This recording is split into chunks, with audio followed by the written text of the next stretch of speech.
One of the best things about email marketing is that it accomplishes your goals for both marketing and sales. And I've been getting this question a little bit more lately about, whether email marketing is technically marketing or if it's a sales activity. And I think part of the confusion there is, for one, I always refer to email marketing as one of your sales channels. And I always talk about email marketing overall as a sales channel. But then, of course, email marketing has the word marketing in its name. So you would think it's just marketing, even though it is an active sales channel where you are doing sales transactions, where it's literally someone clicks a button from an email and they make a purchase, right? So it is very transactional, but it also is a marketing activity. So I want to talk about in this video, I want to go over how really the marketing versus sales of email marketing and why it does both. So this isn't so much a thing now as it was in the past, but businesses used to really draw a clear line between their marketing division and their sales division. Now that line is blurred just because of the way that everything has changed with online shopping and with social media, where a lot of the things you do for marketing can also directly impact sales or can actually, create a direct sales transaction. And then also the things that people do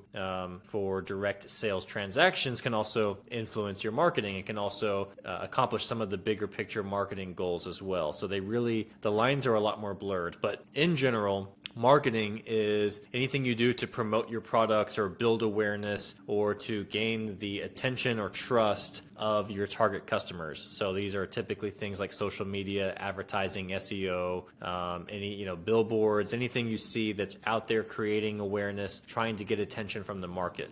In general, marketing tends to be a one-to-many activity, meaning it's one thing that goes out to a crowd of people or to a larger group of people. On the other hand, sales tends to be more of the one-on-one activity. So these are the things that you do to convince a prospect to buy. So this is when someone has already shown some level of interest, they already have some level of awareness of what you're selling. So maybe they're in your store, they're on your website, they've already requested information from you, and now you're having a sales conversation, or maybe it's just a conversation that's happening in the DMs on social media, or you've sent out a cold message to someone. These are all one-on-one interactions where that person already has some level of awareness, some level of interest in what you're offering, and now what you're doing is you're trying to convince them to buy. So the thing is with email marketing is that email marketing does both, and it does both at scale. And that's one of the reasons why email marketing is so powerful and why I think it still gets overlooked, because it can accomplish your marketing and your sales goals. So first of all, email marketing, just by having regular communication with your list, you are accomplishing brand awareness or staying top of mind with your customers and with your leads, because you have that regular communication touch point. So, you may not be a big company that can spend a ton of money on commercials and billboards and social media ads and doing all of this stuff at scale, but you can at least focus on building your list. And even though you're not staying top of mind of everyone in the market, you're staying top of mind with all of these people who have already shown some level of interest. And so when they are ready to buy, you're going to be the brand that they think about, because you've been doing that regular marketing through email marketing.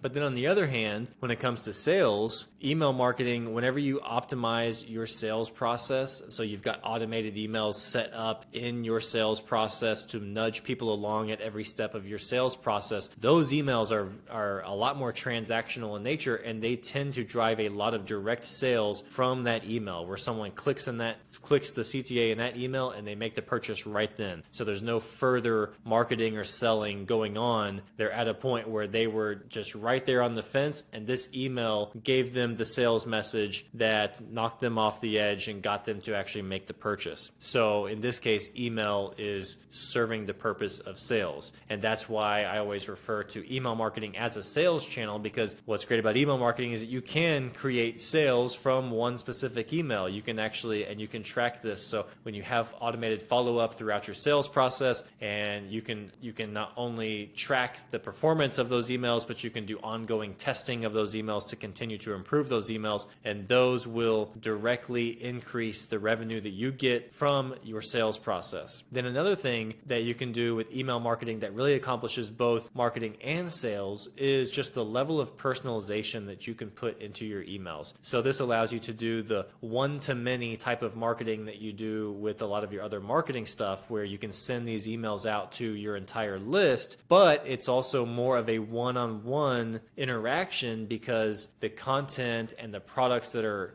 mentioned in that email can be dynamic, meaning they can be personalized to the person who is receiving it. So while you're sending this out to a large group of people and you're doing marketing at scale, you're also having more personalized one-on-one interactions with everyone who receives those emails because you're using personalization in the emails. So that's what allows you to do marketing and sales at scale. So when you're planning all of your email marketing, whenever you're coming up with an email marketing strategy, you're planning the campaigns on a regular basis, you don't want to get caught up in worrying too much about is this marketing or is this sales, because you can ultimately do both. And a lot of times there's this attitude that people have where some people tend to lean on too far on one edge of the spectrum. So some people tend to be too salesy, meaning that every email is only sales driven, is only has the intention of driving sales and nothing else. And what that does is that just comes off as spammy, and that gets a lot of people to just start ignoring your emails and unsubscribing and clicking spam and all of that. On the other hand, you have people who think that, well, if I just keep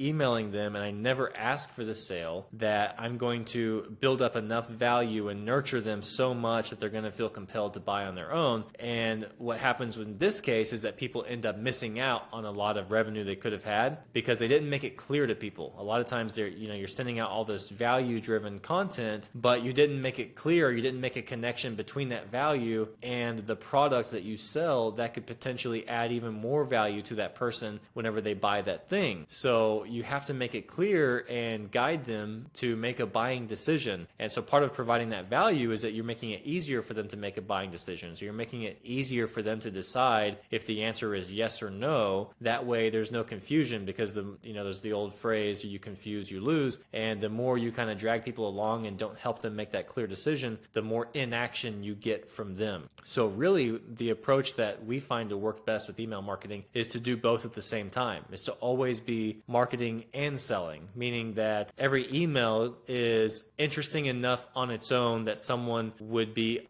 glad that they received it, or at least okay that they received it, even when they're not in the market to buy, but that every email also gives compelling reasons for them to buy and makes it clear what they get if they buy and what they're missing out on if they don't buy. That way people can make clear buying decisions. That way people can get content that they like, that they don't have to, if they didn't buy today, it wasn't the only thing that was talked about or communicated in that email. And that way also you are staying engaged with people and you're maintaining that top of mind awareness, so that when they are in the market to buy, they've already been convinced that they want to buy from you, and it's much easier to get that sale from them whenever the time comes that it's a great fit, because you've been doing the ongoing nurturing and selling. And again, this allows you to also just kind of balance it out, because everyone on your list is going to be in either ready to buy, or they want to buy, or in a position to buy at different times. So you don't want to have it set up to where you only do nurturing here and then only certain periods of time where you do selling. If you're doing both, you're accomplishing all of your goals at once, and you're doing this at scale, and you're doing this on a consistent basis. So again, marketing,